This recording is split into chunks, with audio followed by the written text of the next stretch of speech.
നമസ്കാരം. നിലവിലെ വിശേഷങ്ങളിലേക്ക് സ്വാഗതം. കവയത്രി സുഗതകുമാരി അന്തരിച്ചു. 86 വയസ്സായിരുന്നു. തിരുവനന്തപുരം മെഡിക്കൽ കോളേജ് ആശുപത്രിയിൽ കോവിഡ് ബാധിച്ച് ചികിത്സയിലിരിക്കെ ബുധനാഴ്ച രാവിലെ 10:52 അന്ത്യം. തിങ്കളാഴ്ചയാണ് മെഡിക്കൽ കോളേജ് ആശുപത്രിയിലെ തീവ്രപരിചരണ വിഭാഗത്തിലേക്ക് മാറ്റിയത്. ബ്രോങ്കോ ന്യൂമോണിയയെ തുടർന്നുള്ള ശ്വാസതടസ്സമായിരുന്നു പ്രധാന പ്രശ്നം. ചൊവ്വാഴ്ച ഹൃദയാഘാതവുമുണ്ടായി. പ്രശസ്ത കവിയും സ്വാതന്ത്ര്യസമര സേനാനിയുമായ ബോധേശ്വരന്റെയും തിരുവനന്തപുരം വനിതാ കോളേജിൽ സംസ്കൃതം പ്രൊഫസറായിരുന്ന കാർത്തേനിയമ്മയുടെയും മകളായി 1934 ജനുവരി 22 ആറന്മുളയിൽ ജനിച്ചു. മുത്തുച്ചിപ്പിയാണ് ആദ്യ കവിത. മനുഷ്യജീവിതത്തിലെ പച്ചയായ യാഥാർത്ഥ്യങ്ങളെ സാഹിത്യലോകത്തിനു മുന്നിൽ തുറന്നിട്ട കവയത്രി പ്രകൃതിക്ക് ചൂഷണം നേരിട്ടപ്പോൾ കവിത പടവാളാക്കി പൊരുതി. പ്രകൃതി സംരക്ഷണ സമിതിയുടെയും അഭയയുടെയും സ്ഥാപക സെക്രട്ടറിയാണ്. സംസ്ഥാന വനിതാ കമ്മീഷൻ അധ്യക്ഷ, തളിർ മാസികയുടെ പത്രാധിപർ, തിരുവനന്തപുരം ജവഹർ ബാലഭവന്റെ മേധാവി എന്നീ നിലകളിലും സേവനം അനുഷ്ഠിച്ചു. 2006 രാജ്യം പത്മശ്രീ പുരസ്കാരം നൽകി ആദരിച്ചു. മുത്തുച്ചിപ്പി, പാതിരാപ്പൂക്കൾ, പാവം മാനവഹൃദയം, ഇരുൾ ചിറകുകൾ, രാത്രിമഴ, അമ്പലമണി, കുറിഞ്ഞിപ്പൂക്കൾ, തുലാവർഷപ്പച്ച, രാധയെവിടെ, കൃഷ്ണകവിതകൾ, ദേവദാസി, വാഴത്തേൻ, മലമുകളിലിരിക്കെ, മണലെഴുത്ത് എന്നിവയാണ് പ്രധാന കൃതികൾ. 10 കവിതാ സമാഹാരങ്ങളും 3 ബാലസാഹിത്യകൃതികളും സുഗതകുമാരിയുടെ കവിതകൾ സമ്പൂർണം എന്ന പേരിൽ ഒരു ബൃഹത് ഗ്രന്ഥവും പ്രസിദ്ധീകരിച്ചു. കാവു തീണ്ടല്ലേ, മേഘം വന്നു തൊട്ടപ്പോൾ, വാരിയല്ല് തുടങ്ങിയ ലേഖന സമാഹാരങ്ങളും സുഗതകുമാരിയുടേതായുണ്ട്. പ്രകൃതി സംരക്ഷണ യത്നങ്ങൾക്കുള്ള കേന്ദ്ര സർക്കാരിന്റെ പ്രഥമ ഇന്ദിരാ പ്രിയദർശിനി വൃക്ഷമിത്ര അവാർഡ്, കേന്ദ്ര സാഹിത്യ അക്കാദമി പുരസ്കാരം, കേരള സാഹിത്യ അക്കാദമി പുരസ്കാരം, എഴുത്തച്ഛൻ പുരസ്കാരം, Vayalar award, Asan prize, Vallathol award, Lalithambika Antharjanam award, Balamaniamma award, Saraswati Samman തുടങ്ങിയ നിരവധി പുരസ്കാരങ്ങൾക്കും അർഹയായി. പരേതനായ ഡോക്ടർ കെ വേലായുധൻ നായരാണ് ഭർത്താവ്. ലക്ഷ്മി മകളാണ്. News desk CCTV. 7 പതിറ്റാണ്ട് നീണ്ട കാവ്യജീവിതത്തിൽ മലയാള കവിതയ്ക്ക് അതുല്യ സംഭാവനകൾ നൽകിയ കവയത്രിയായിരുന്നു സുഗതകുമാരി. പ്രകൃതിയെയും മണ്ണിനെയും നെഞ്ചോട് ചേർത്ത പരിസ്ഥിതിക്ക് വേണ്ടി നിലകൊണ്ട കാവലാൾ. സ്ത്രീകൾക്ക് നേരെയുള്ള അതിക്രമങ്ങൾക്കെതിരെ ശബ്ദമുയർത്തിയ ധീരവനിത കൂടിയായിരുന്നു അവർ. കരയുന്നു ഗോകുലം മുഴുവനും, കൃഷ്ണ നീ മധുരയ്ക്കു പോകുന്നുവത്രേ. പ്രകൃതിയെ ജീവശ്വാസമായി കണ്ട കവയത്രി അതായിരുന്നു സുഗതകുമാരി ടീച്ചർ. മണ്ണിന്റെ മണവും ഗുണവും മനുഷ്യനെ പഠിപ്പിക്കുകയായിരുന്നു അവർ. ടീച്ചറുടെ ഓരോ കവിതകളും പരിസ്ഥിതി സംരക്ഷണത്തിൽ ഊന്നിയുള്ളതായിരുന്നു. ഈ ഭൂമിയുടെ ജീവന് മനുഷ്യൻ തന്നെയാണ് ഭീഷണി. പ്രകൃതി അമ്മയാണ്. ആ അമ്മയെ മുറിപ്പെടുത്തരുത് എന്ന് നിരന്തരം ശബ്ദമുയർത്തി. തന്റെ കവിതകളിലൂടെയും ലേഖനങ്ങളിലൂടെയും പ്രകൃതിക്ക് നേരെയുള്ള ചൂഷണങ്ങളെയും അനന്തരഫലങ്ങളെയും തുറന്നുകാട്ടി. അതിനായി ധീരമായി തന്നെ പോരാടി. പ്രകൃതിയെ കീറിമുറിക്കുന്നവർക്കെതിരെ സമരമുഖങ്ങളിൽ മുൻപന്തിയിൽ നിന്ന് പൊരുതി. ആ സമരമുഖത്തിൽ നിന്ന് പ്രകൃതി സംരക്ഷണ സമിതി പിറന്നു. സൈലന്റ് വാലി പ്രതിഷേധത്തിൽ ധീരമായി തന്നെ തന്റെ നിലപാട് തുറന്നുകാട്ടി. പച്ചപ്പിൻ കഴുത്തിൽ കത്തിവെക്കുമ്പോഴെല്ലാം തന്റെ കവിതകളിലൂടെ തൂലിക പടവാളാക്കുകയായിരുന്നു ടീച്ചർ. പ്രപഞ്ചസ്നേഹത്തിനും സഹജീവി സ്നേഹത്തിനും വേണ്ടി സ്വന്തം ജീവിതം ഉഴിഞ്ഞുവെച്ച കവയത്രി നിരാലംബരായ സ്ത്രീകളുടെ കണ്ണീരൊപ്പാനും അവരെ ചേർത്ത് നിർത്താനും മറന്നില്ല. സംസ്ഥാന വനിതാ കമ്മീഷന്റെ ആദ്യ അധ്യക്ഷയായിരുന്ന അവർ സ്ത്രീകളുടെ പ്രശ്നങ്ങൾ പരിഹരിക്കുന്നതിന് അശ്രാന്തം പരിശ്രമിച്ചിരുന്നു. സ്ത്രീകൾക്ക് നേരെയുണ്ടാകുന്ന ക്രൂരതകൾക്കെതിരെ ശബ്ദമുയർത്താനും ആശ്രയമറ്റവർക്ക് ആശ്വാസമായി കരുത്തുപകരാനും ടീച്ചർ എന്നുമുണ്ടായിരുന്നു. അഭയഗ്രാമം, അഗതികളായ സ്ത്രീകൾക്കു വേണ്ടി അത്താണി എന്ന ഭവനം, മാനസിക രോഗികൾക്കു വേണ്ടി പരിചരണാലയം എന്നിങ്ങനെ കേരളത്തിന്റെ സാമൂഹിക രംഗത്ത് സുഗതകുമാരിയുടെ സംഭാവനകൾ വിലമതിക്കാനാകാത്തതാണ്. കവിതകളിലൂടെയും പരിസ്ഥിതി സംരക്ഷണ പ്രവർത്തനങ്ങളിലൂടെയും ശക്തമായ സാമൂഹ്യ ഇടപെടലുകളിലൂടെയും പതിറ്റാണ്ടുകളോളം കേരളത്തിന്റെ പൊതുമണ്ഡലത്തിൽ സജീവ സാന്നിധ്യമായിരുന്നു. കവിതയെ മനുഷ്യദുഃഖങ്ങൾക്ക് മരുന്നായും പ്രകൃതിക്ക് കൈത്താങ്ങായും ആയുധമായും ഉപയോഗിച്ച് എഴുത്തുകാരി നിലപാടുകൾ കൊണ്ട് എക്കാലവും പെൺകരുത്തിന്റെ പ്രതീകം തന്നെയായിരുന്നു. വറുതിയും സ്മൃതിയും വിധിക്കുമല്ലോ, ചൂട് പറഞ്ഞു പൊരിയുമല്ലോ, ഇറ്റുദാഹജലത്തിനായി കീഴുമല്ലോ. അല്ലായെങ്കിൽ ഭാവം പകർന്നീ ഗിരിനിര കല്ലും മരവും പ്രളയവുമായി അന്ത്യപ്രഹരമായി ആർത്തിറങ്ങിയിടവേ നൊന്തു പായുന്നതെങ്ങോട്ട് നമ്മൾ. തന്റെ ജീവിതം പോലെ തന്നെ തന്റെ മരണവും സംസ്കാര ചടങ്ങുകളും എങ്ങനെയാകണമെന്ന് സുഗതകുമാരി ടീച്ചർ ഒസ്യത്തിൽ കുറിച്ചിട്ടുണ്ട്. ഒരാൾ മരിച്ചാൽ റീത്തുകളും പുഷ്പചക്രങ്ങളുമായി 10,000-കണക്കിന് രൂപയുടെ പൂക്കളാണ് മൃതദേഹത്തിൽ മൂടുന്നത്. ശവപുഷ്പങ്ങൾ. എനിക്കവ വേണ്ട.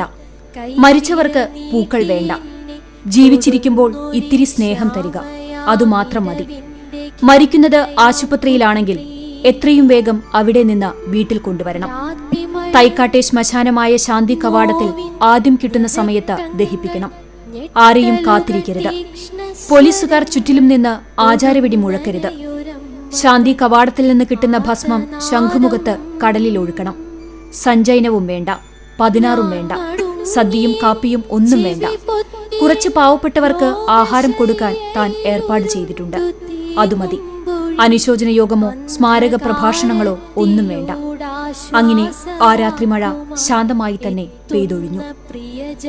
News desk CCTV. കറുകപ്പുത്തൂർ സെന്ററിൽ പ്രവർത്തിക്കുന്ന ഫേമസ് ബേക്കറിയിൽ തീപിടുത്തം. 30 ലക്ഷത്തോളം രൂപയുടെ നാശനഷ്ടം. ബുധനാഴ്ച രാവിലെ 6 മണിയോടെ ബേക്കറിയിൽ നിന്നും പുകയുരുന്നത് കണ്ടയാളാണ് ഉടമകളെ വിവരം അറിയിച്ചത്. തുടർന്ന് കൂടുതൽ പേർ എത്തുമ്പോഴേക്കും കടയുടെ മുൻഭാഗം പൂർണ്ണമായും അഗ്നിക്കിരയായി. 7 മണിയോടെ ഷൊർണൂർ, കുന്നംകുളം ഫയർഫോഴ്സ് യൂണിറ്റുകൾ സ്ഥലത്തെത്തി തീയണച്ചു.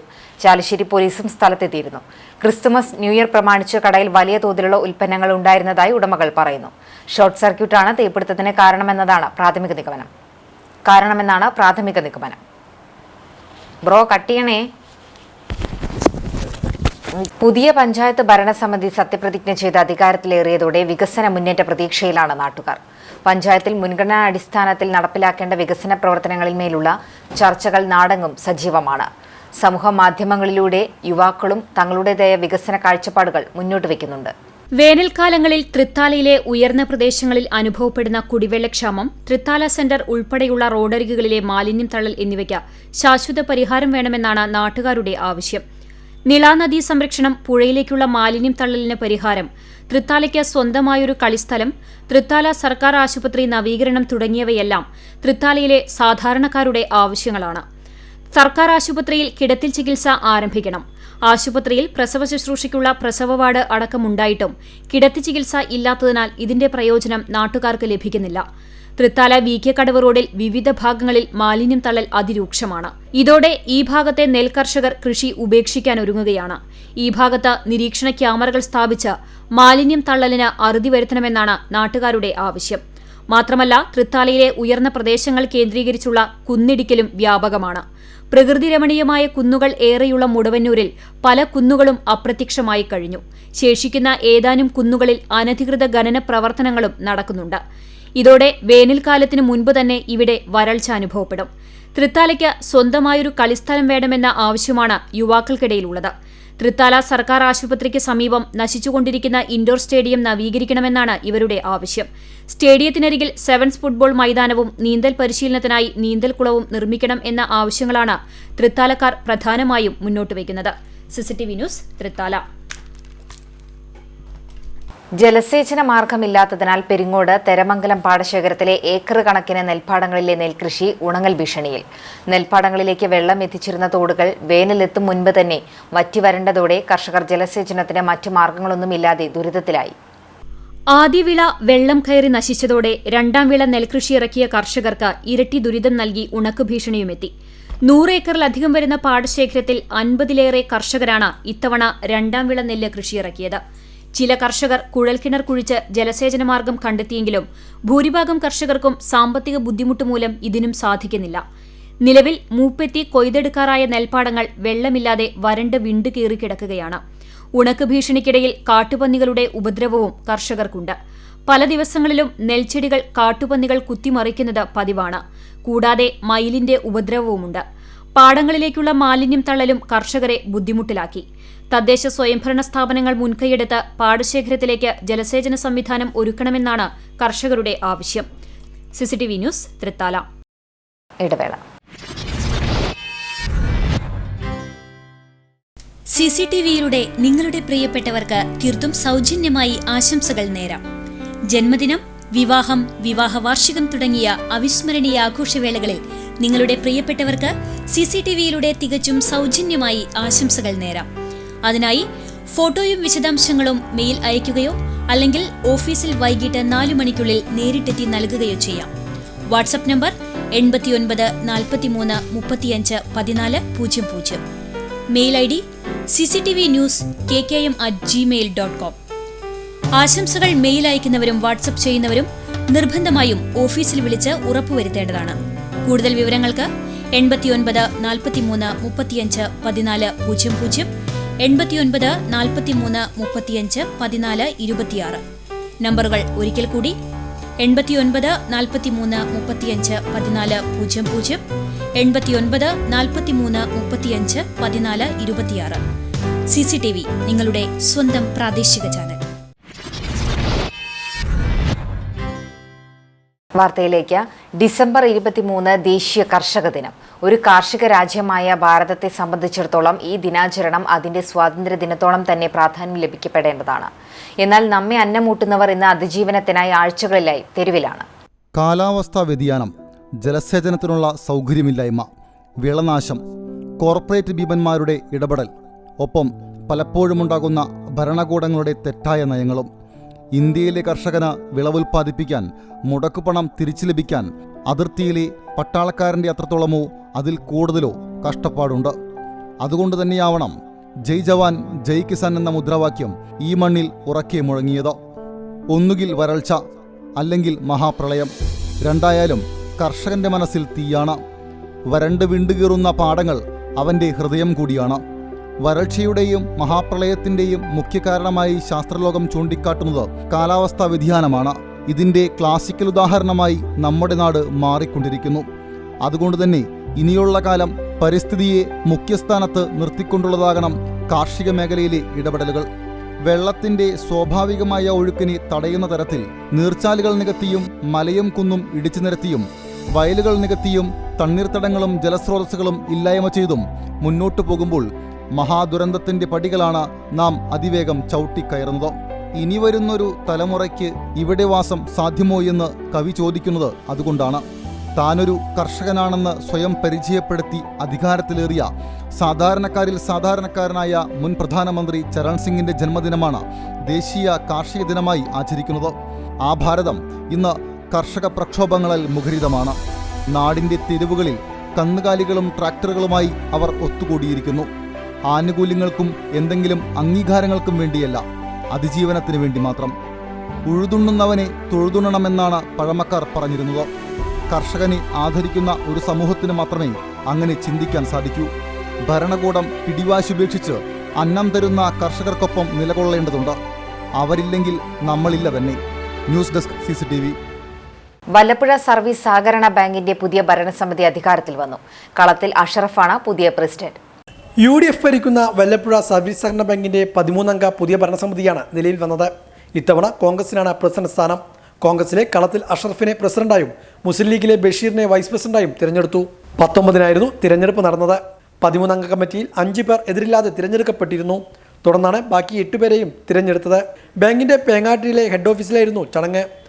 KPCC വൈസ് പ്രസിഡന്റും മുൻ MLA-യുമായ CP മുഹമ്മദ്, മുസ്ലിം ലീഗ് ജില്ലാ general secretary Marakkan Marayamangalam, KPCC നിർവാഹക സമിതി അംഗം KSP തങ്ങൾ, K അബ്ദുൽ കരീം, കളത്തിൽ Dawood, MP Kunhu Muhammad, advocate Ramadas, bank secretary Ashraf Ali തുടങ്ങിയവരും പങ്കെടുത്തു. ജനോപകാരപ്രദമായ പദ്ധതികളുമായി മുന്നോട്ടു പോകുമെന്ന് ബാങ്ക് പ്രസിഡന്റ് കളത്തിൽ അഷറഫ് പറഞ്ഞു.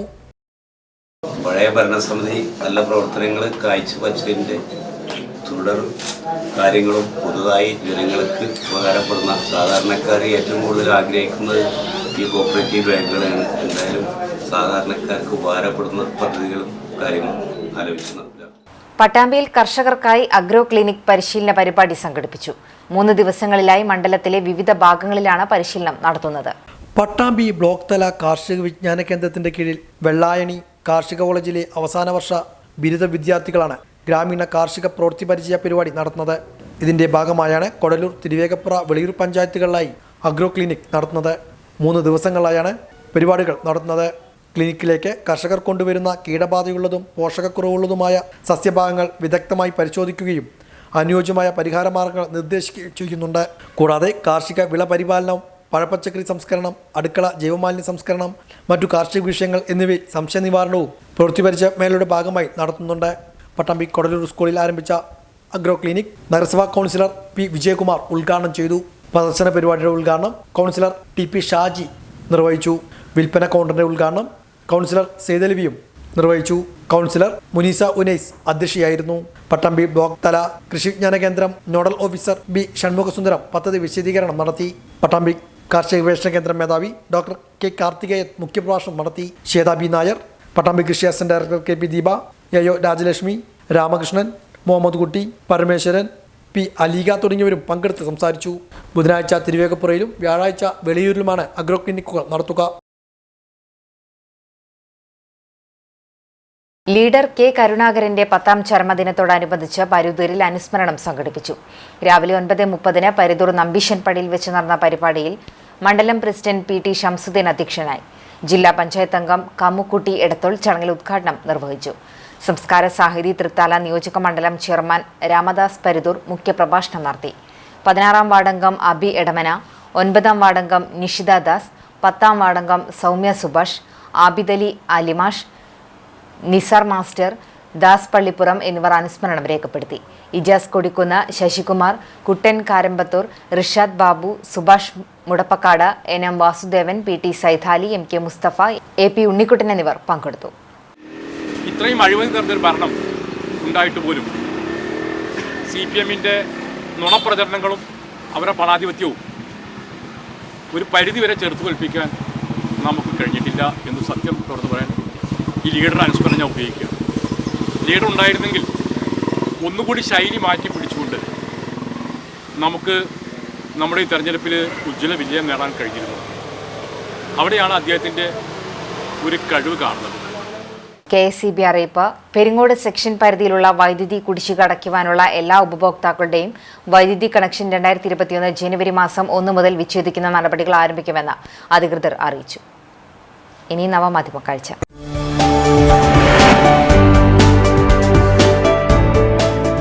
ക്രിസ്തുമസിനുള്ള ഒരുക്കങ്ങൾ തകൃതിയായി നടക്കുമ്പോൾ വീട്ടിലുള്ള വസ്തുക്കൾ ഉപയോഗിച്ച് നമുക്കും ക്രിസ്തുമസ് ട്രീയും പുൽക്കൂടും പാപ്പയെയും ഒരുക്കാൻ കഴിയും. എങ്ങനെയെന്നല്ലേ ബിമോൻ നൽകിയ ദൃശ്യത്തിലേക്ക്.